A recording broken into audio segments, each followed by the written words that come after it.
Hey there, amazing English learners. Welcome to day 1 of our 7-day English speaking challenge here at English Gateway. If you want to improve your English speaking skills, become more confident, and speak English without constantly worrying about mistakes, then you're absolutely in the right place.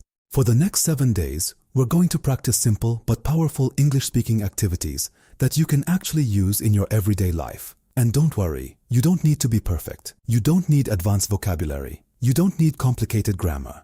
All you need is the courage to speak, practice, and improve a little every day. So, are you ready? Let's begin with day 1. Today, we're starting with something very basic but extremely important: how to introduce yourself in English. Now, you might be thinking, I already know how to say my name.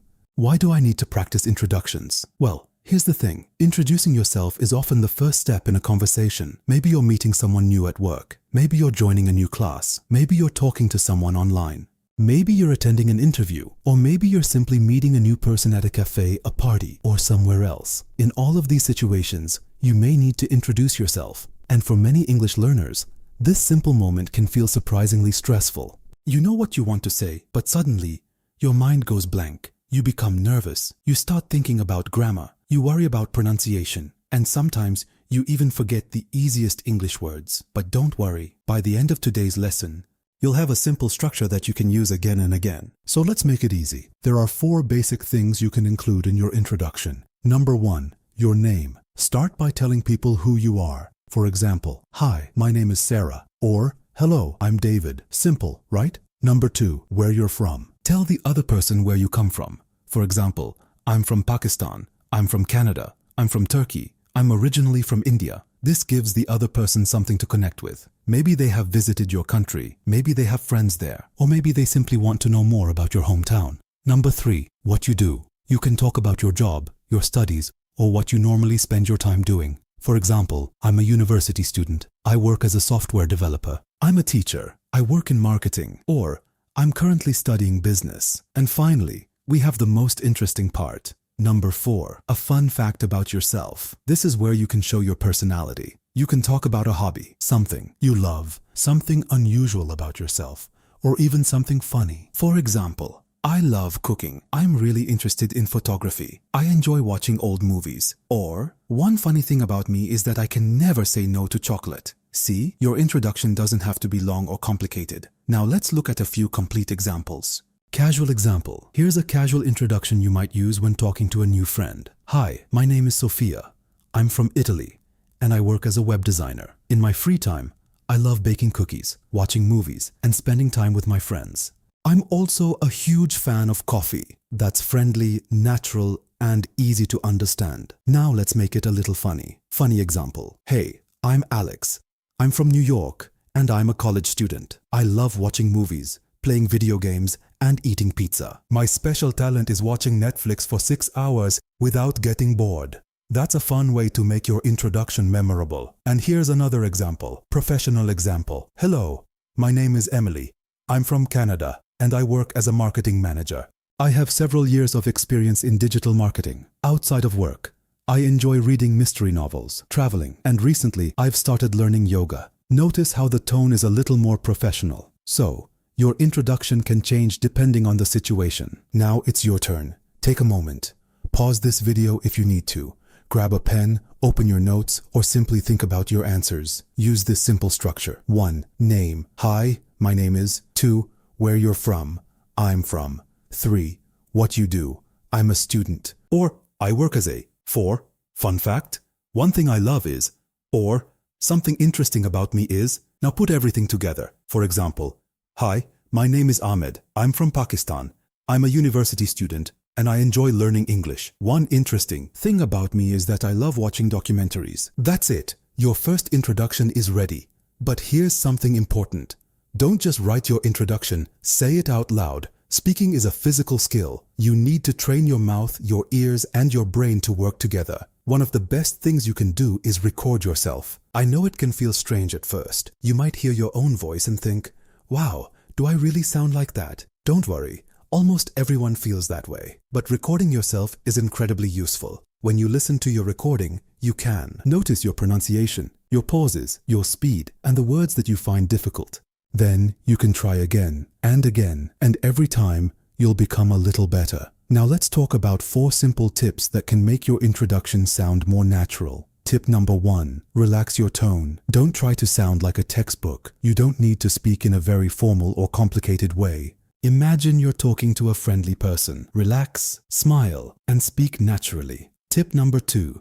Use positive body language. Even though we're practicing English speaking, your body language matters too. Stand or sit comfortably. Look confident and smile when appropriate. A friendly smile can make you sound warmer and more approachable. Tip number 3.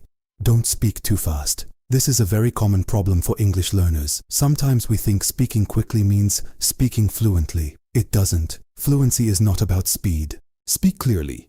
Take small pauses. Give yourself time to think. Your goal is not to finish your introduction as quickly as possible. Your goal is to communicate clearly. Tip number 4. Show your personality. When you talk about something you love, let your voice show it. If you love cooking, sound excited. If you enjoy football, show your enthusiasm. If you love traveling, let people hear that excitement in your voice. English isn't only about grammar, it's also about communication. And communication becomes much better when your personality comes through.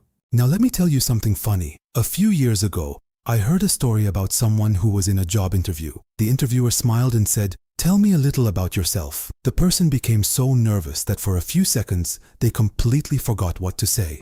They just sat there thinking, okay, my name is… Wait, what is my name? Sounds funny, right? But honestly, it happens. When we're nervous, even easy words can disappear from our minds. So don't feel embarrassed if you make mistakes. Don't feel bad if you pause.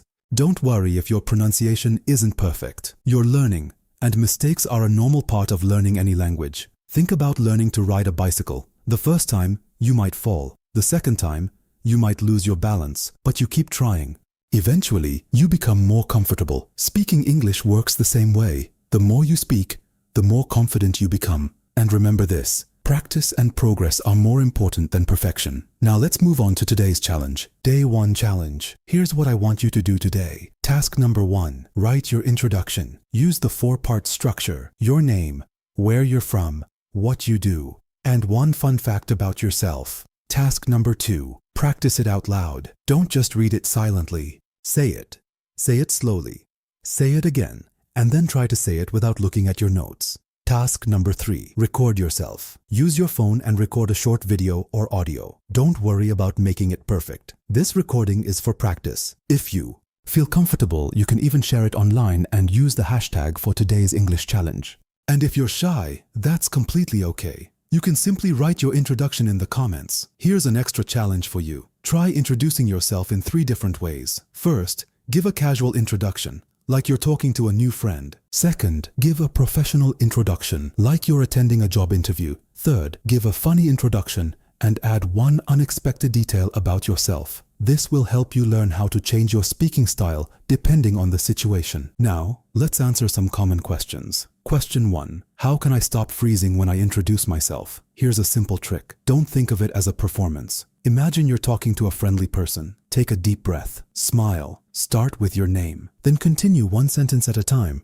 And if you forget something, don't panic. You can simply say, "Sorry, let me try that again." Then continue. That's completely normal. Question 2. What should I do if I make a mistake? Keep going. Don't stop every time you make a small mistake. If you notice it and can correct it naturally, do so. Otherwise, continue speaking. Remember, the purpose of communication is to share your message. You don't need perfect English to communicate successfully. Question 3. How can I make my introduction more interesting? Add one personal detail. For example, "Hi, I'm Jake.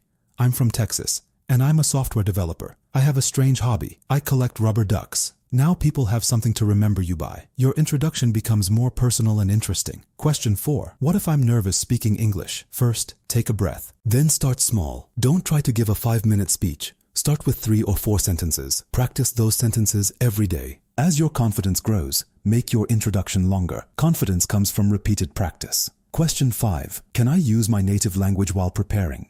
Absolutely. If you're stuck, write your ideas in your native language first, then find the English words and sentences you need. But after preparing, make sure you practice saying the final version in English. The more you speak English, the more natural it will become. And that's it for day 1. You've just taken the first step in our 7-day English speaking challenge. I'm proud of you for starting. Remember, You don't need perfect English. You just need to keep practicing. Every sentence you speak is practice. Every mistake teaches you something, and every day you continue, you're becoming more confident. Tomorrow, in day 2, we're going to move beyond introductions and practice some useful everyday conversation topics. You'll learn simple phrases that you can actually use when talking to people in real-life situations. So make sure you come back for day 2. Before you leave, I have 3 things for you. Number 1, write your English introduction in the comments.